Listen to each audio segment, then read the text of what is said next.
What's going on, everybody? It's me, Dustin Coyle. You're tuned into Intelligent Thoughts. This is going to be a little bit of a special thing we got going on today. I got a guest here, Matthew Beckham.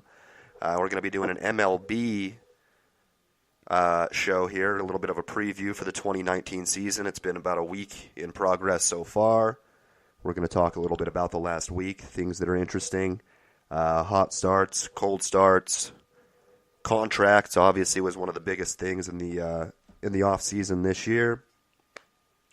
A little bit, maybe some injury focused. Some things have already happened so far that have maybe put teams back or set teams back a little bit. So we'll get into that here in just a second. Thank you for tuning in again. I would like to say go check me out on social media. Intelligent Thoughts on Facebook. Be Intelligent Tho1, Intelligent THO1 on Twitter, and Intelligent B Thoughts on Instagram. It'd be great to hear from anybody, and any questions or just any reactions or anything. That'd be awesome. So, as I said earlier, we got a guest here. His name's Matt Beckham, longtime baseball fan. Used to play catcher back in the day. Wanted to go pro. Didn't work yet, but it's not over. It almost worked. Worked. How's it going, bro? It's going good, man. How things with you? I'm doing pretty good, man. What team do you like, bro? I'm all about them ATL Braves, man. You're all about the Braves. How's the season going so far?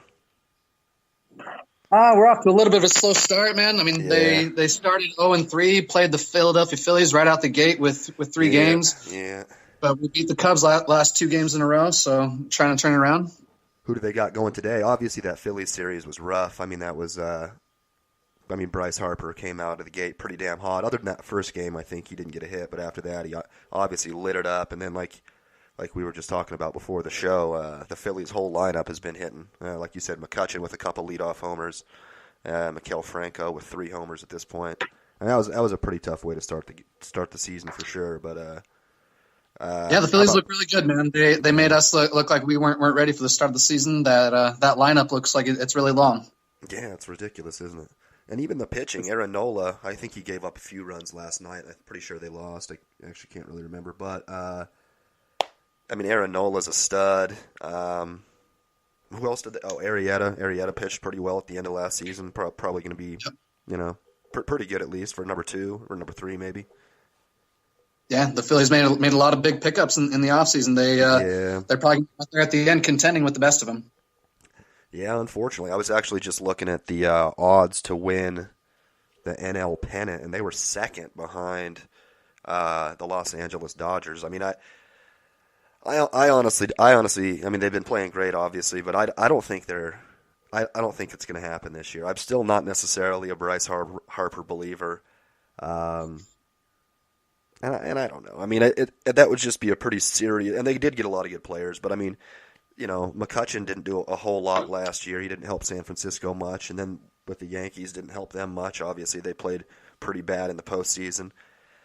I just think I think you're asking quite a bit to go from a team who missed out on the playoffs barely, but to be the champs of the NL, I think that's kind of a stretch so far, honestly. Yeah, I do agree. The entire NL East seemed to get a whole lot better this year. The Mets picked up Robinson Cano. Dude hit a home run in his first at-bat of the season. Yeah, I saw that. The Mets, I think, are also 5-1 right now. So, I mean, the NL East is probably going to be one of the more competitive divisions in the league. Yeah, unfortunately. I mean, that's unfortunately for you. I mean, it'll be good baseball, obviously. And then the Nats are still going to be, they got, Victor Robles is a rookie this year, and he's supposed to be pretty damn good.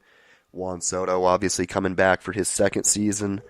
They still have, pretty good hitters all around the team. They lost Daniel Murphy, and they lost Bryce Harper. They still got Steven Strasburg. They picked up Patrick Corbin in the offseason. They got some pitching help. That's what I'm saying. If Strasburg is your third best pitcher, then to me, I wouldn't be surprised if they win the NL East.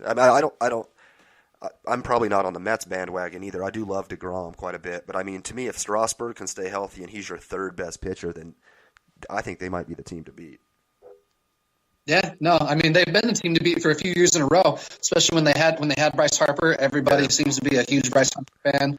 Yeah. I mean, Is the that because guy's of the good, hair? What's obviously, going but on with he's that? such a Is that the hair? What was that? I said, is that because of the hair? Man, it's got to be the hair. Yeah. The dude, he's a good looking guy, right? Sure. Yeah, I mean, I wonder if that's why I don't like him, though. You know what I'm saying? Or I don't know, but I don't really like Bryce Harper. I find myself rooting against him at times, like last night or whatever. Was it last night or 2 nights? I think 2 nights ago when he played Washington, his first game back in Washington when he went up against Scherzer. Was that last night or 2 nights ago? That was a couple nights ago, and Yeah. the dude just went off. He Yeah, struck I out his know. first two at bats, Yeah, I know. but then 3 for 5. I just find myself rooting again. I love Max Scherzer, though. Honestly, Scherzer might be my favorite pitcher in the league, but I just like his style. He's just a dog, man. He's a bad motherfucker, and so I was stoked to see him strike him out for the first two at bats. And honestly, I mean, I thought that Harper kind of looked like shit there at the beginning of the game, and then he ended up obviously pulling it together. I think he had 2 doubles and a home run, and then they ended up winning the game, obviously, but. I don't know. I find myself rooting against him a lot. Yeah, I mean, I obviously do too. I'm a Braves fan, so the guy's kind of been at the bane of our existence for a minute. He hasn't hurt us too bad in the past, I feel like, but I mean, he's part of the division rivalry, so just naturally, I don't really care for him that much. Yeah, I follow you there, man. So speaking on 2 nights ago, I mean, did you watch any of that game? Or obviously you knew he was going against his old team and Scherzer and all that stuff. What were you thinking as far as you don't like either team? Yeah. I watched the game. It was a fun game, especially to start off because it was Bryce Harper's return to Washington. The game was in Washington, D.C., and he got booed pretty heavily by the fans, man. That's one thing that I love about baseball is when the fans are talking shit out there. They're out there saying stuff like, you're a bum. But you see the fans in the stands yelling out that he's a bum when 3-4 months ago that was their dude. Oh, I know. And now their hearts are, he leaves and all of a sudden nobody in Washington D.C. wants to like Bryce Harper. Yeah, I know. And they offered him 10 years, $300 million, and he turned that down. And That's I'm sure. to me is they actually offered more than they took. 1 second, you're kind of breaking up a little bit. I'm actually going to pause this and hang up and call you back. All right? You're kind of breaking up. The voice is hard. All right, 1 second here. Okay. All right, guys. Sorry about that there. We got the connection, I hope, fixed up here a little bit. And we're back here with Matt. But yeah, like we were saying before, I mean, Washington would have gladly taken him back for $300 million over 10 years, which is it's actually more money than he got paid by Philly as far as per year. And especially when you think about he has no player options in that 13 years, so he literally is there for 13 years unless they decide to trade him. I mean, that's pretty crazy. And then, but yeah, I mean, going back to even just Washington, they're, I get where they're coming from, but literally he was. And I mean, I guess it's sort of like a LeBron situation when LeBron left Cleveland the first time to go to Miami. You know what I'm saying? It was like the person who had grown up there kind of left you, and so there was like, you remember when they were like lighting his jerseys on fire and shit like that? LeBron. Oh yeah. Dude, I mean, it's a similar situation. Man, yeah, but LeBron went on like a short-term deal, and he came back eventually. He just went out to go win a couple championships. Bryce is going to be there till he's 39. I know. I mean, Bryce isn't back, which is fucking. I don't know, man. I just. To me though, it's cold, man. Like, so even the LeBron situation, LeBron stayed in the East, man, but he went to a complete non-rival at all to Miami, and not that Cleveland doesn't really have any rivals, but maybe the Bulls or something like that. But Bryce Harper literally went to like the closest team in like geographical proximity to where he already was. You know what I mean? Like he literally went to the closest team he could have. They're going to play each other 10 times a year. I know, it's so crazy. I don't know. I'm not vibing the whole Bryce Harper thing. I don't, as far as a person, I'm not rooting against him personally, but I like the idea of him struggling a little bit at least, and maybe I like the idea of the Nationals maybe at least this year winning the East because maybe that's one reason I think they might be. Maybe I'm just talking myself into it, but I would really like that from just even a story perspective, honestly, and I would like to see the Phillies miss the playoffs. We'll get the Braves in there on the wild card. There we go. I'll take that. I'll take a wild card entry. Cool. Yeah, man. What's going on with the Braves tonight? Yeah, we're playing the Cubs again tonight. We might actually be playing a day game. That seems typical when playing Chicago. But we got one of our young guys going. It's Max Fried. I'm not sure who's going for Chicago tonight. But yeah, Atlanta and all of our young starters. We had Kevin Gossman and Mike Foltynewicz, our two best starters. They both started the year on the injured list, so Yeah. we're making it work with a lot of young dudes. We have probably the richest farm system as far as pitching goes in the major leagues, and we're gonna put that to the test here early in the year. This is our third rookie that's starting a game so far, and it's our 7th game on the year. Really? Third different rookie? Third different rookie, yes. Wow. Is that pretty consensus about them having the best, the best pitching farm system? That's pretty consensus? Yeah, it's unanimous throughout Really? all. Like Buster Olney, all those guys talk about that.